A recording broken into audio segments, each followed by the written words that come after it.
जय श्री राधा रानी सरकार की, जय श्री कृष्ण भगवान की, जय श्री गौरी शंकर जी भगवान की, जय माघ मास महत्यम की, जय सदगुरुदेव श्री बंसी वाले महाराज की। जैसा कि आप सभी जानते हैं कि माघ मास के स्नान आरंभ होने ही वाले हैं।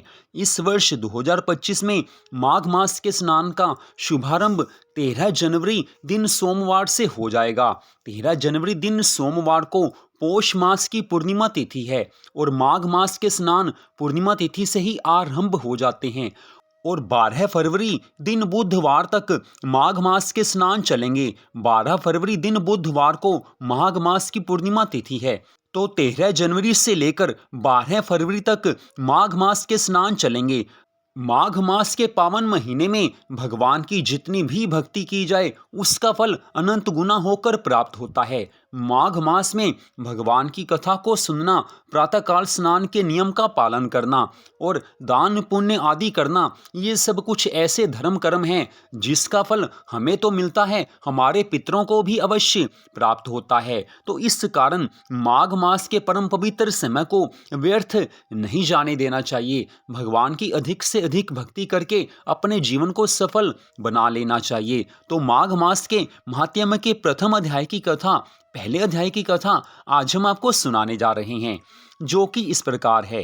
प्राचीन काल की बात है। अत्यंत पवित्र तीर्थ स्थल श्री नैमिषारण्य क्षेत्र में शौनक आदि 88,000 ऋषि श्री सूत जी महाराज जी से प्रार्थना करते हुए निवेदन करने लगे हैं कि हे मुनिवर, हमें आप समस्त सुखों तथा मोक्ष को देने वाले माघ मास के महात्म्य का सविस्तार वर्णन सुनाने की कृपा कीजिए। हम सभी कथाएं सुनना चाहते हैं। अत्यंत प्रसन्नता पूर्वक श्री सूत जी महाराज कहने लगे हैं कि हे मुनिजनों, तुम धन्य हो, तुम्हारा हृदय भगवान श्री कृष्ण की भक्ति में सदा लीन रहता है। इसी कारण तुम्हारे मन में भगवान की कथा सुनने की इच्छा प्रकट हुई है। अतः तुम्हें माघ मास के सब व्रत और महात्म्य का वर्णन सुनाता हूँ। सर्वप्रथम माघ मास का विस्तार वर्णन भगवान शिव ने माता पार्वती जी को सुनाया था। अतः इस महाव्रत के कर्णाधार स्वयं देवाधिदेव भगवान शिव स्वयं ही हैं। एक दिन की बात है, कैलाश पर्वत का निवास करते समय देवी पार्वती जी ने अत्यंत जिज्ञासा पूर्वक तथा भक्ति सहित अपने आराध्य देव भगवान शिव शंकर जी महाराज जी से निवेदन किया है कि हे प्रभु, मुझे माघ मास के व्रत के महात्म्य का पूजन और इसकी कथा सुनाने की कृपा कीजिए। किस विधि से ये व्रत संपूर्ण होते हैं, सब बताने की कृपा कीजिए। आज माता पार्वती जी के मन में माघ मास के महात्म्य की कथाओं को सुनने की इच्छा प्रकट हुई है। भगवान शिव अति प्रसन्न हुए हैं और माता पार्वती जी के इन भक्तिपूर्ण पवित्र भावों को देखकर महादेव जी प्रसन्नता पूर्वक कहने लगे हैं कि हे प्रिय, अति प्राचीन काल का वृतांत है। महाराज दिलीप ने एक विशाल यज्ञ का आयोजन किया। यज्ञ के अंत में अनेक ऋषि जनों ने राजा को विशाल यज्ञ के आयोजन के लिए आशीर्वाद दिया है। नगर निवासियों ने राजा की काफी प्रशंसा की है। यज्ञ के पश्चात महाराज दिलीप सेना की एक टोली के साथ शिकार के लिए वन में गए हैं। वन की विचित्र शोभा को देखकर राजा को आश्चर्य हुआ है। उन्हें कोई शिकार ही नजर नहीं आ रहा था। वस्तुतः राजा की टोली को देखकर जंगली जानवर अपनी प्राण रक्षा के लिए अपनी अपनी मांदों में छिप गए थे। शिकार करते वक्त राजा दिलीप को वन में कुछ मृग तो दिखाई दिए थे, परंतु उन्हें सिंह कभी भी दिखाई नहीं दिया था। राजा दिलीप शिकार के लिए अत्यंत उत्सुक थे।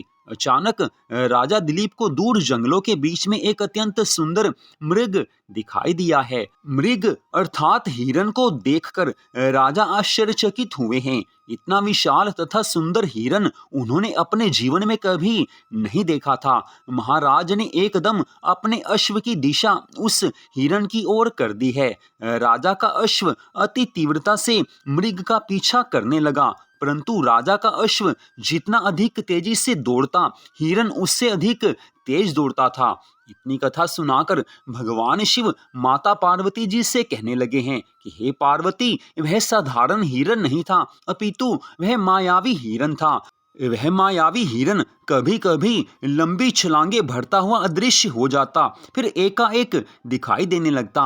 राजा और उनके अनुचर परेशान थे, हैरान थे। उनके अश्व अत्यंत दुर्गम, आच्छादित तथा कष्टपूर्ण प्रदेशों से अति तीव्र गति सहित उस मृग का पीछा कर रहे थे। पीछा करते करते समय सायंकाल का समय होने लगा।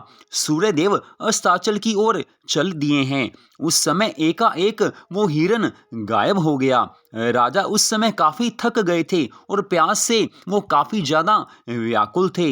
राजा तथा उनके अनुचर प्यासे, थके हारे तथा व्याकुल जलाशय की तलाश में इधर उधर भटकने लगे हैं। अचानक राजा को दूर से एक विशाल सरोवर दिखाई दिया। हे देवी पार्वती, राजा तथा उनके अनुचर हर्ष विभोर हो उठे हैं और अपने अश्वों का मुख उस सरोवर की ओर मोड़ दिया है। कुछ ही समय में महाराजा दिलीप उस सरोवर के निकट आ गए हैं। प्यास से महाराज काफी ज्यादा व्याकुल थे। उन्होंने उस सुंदर रमणीक सरोवर को देखा है। उस जलाशय के चारों ओर छायादार वृक्ष तथा रंग बिरंगे पुष्पों का उद्यान था। जल स्वच्छ, निर्मल तथा पारदर्शी था। उस सरोवर में रंग बिरंगी मछलियां जल विहार कर रही थी। जलाशय में अति सुंदर कमल के पुष्प खिलखिला रहे थे। उस सरोवर को देखकर सबका मन आश्चर्यचकित हुआ है। सबको आश्चर्य भी हुआ है, सबको आनंद भी हुआ है, क्योंकि ऐसा परम सुंदर सरोवर किसी ने भी अपने जीवन काल में नहीं देखा था। महाराज इस रमणीक स्थान को देखकर आत्मविभोर हो उठे हैं। एक बार तो वह अपनी तमाम थकान भूल गए। राजा ने अपने सेवकों को उस स्थान पर रात्रि विश्राम का आदेश दिया है तथा उस परम सुंदर सरोवर में जल पीकर अपनी प्यास बुझाकर जल में स्नान करने लगे हैं। उनकी थकान उसी समय गायब हो गई है और उनका मन प्रसन्न हुआ है।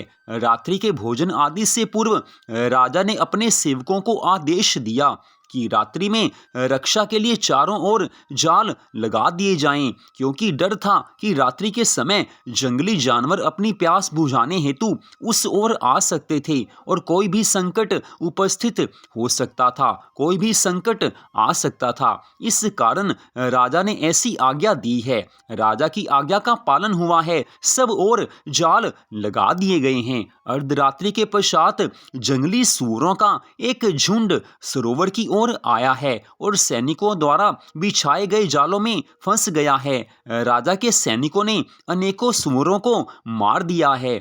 इस प्रकार राजा की शिकार की तृष्णा भी पूरी हो गई, उनकी इच्छा पूरी हुई है। प्रातःकाल राजा अपनी नगरी की तरफ वापस चलने लगे हैं। मन प्रसन्न है, क्योंकि इस सुंदर सरोवर को उन्होंने देख लिया था। वहां से वापस चलते समय राजा को एक अत्यंत वृद्ध ऋषि दिखाई दिए हैं। ऋषि का शरीर अत्यंत क्षीण, शंख चक्र से सुशोभित साधारण वस्त्र से युक्त था। महाराज ने अश्व से उतरकर उन ऋषि के चरण छुए हैं तथा दंडवत प्रणाम किया है। हर्षित ऋषि ने राजा को पहचान कर उनको आशीर्वाद दिया है और कहा है कि हे राजन, माघ मास की इस पुण्य वेला में इस सुंदर स्थान को छोड़कर तुम कहाँ जा रहे हो? माघ मास का नाम और पुण्य बेला शब्द सुनकर राजा की जिज्ञासा बढ़ गई है और उनमें माघ मास के महत्व की जानने की इच्छा आज प्रकट हुई है। महाराज प्रसन्न हुए हैं, क्योंकि उनका मन भगवान के चरणों में लीन रहता था। लेकिन इन ऋषिवर के दर्शन करके आज माघ मास के महत्व के सुनने की उनकी इच्छा जागृत हुई है।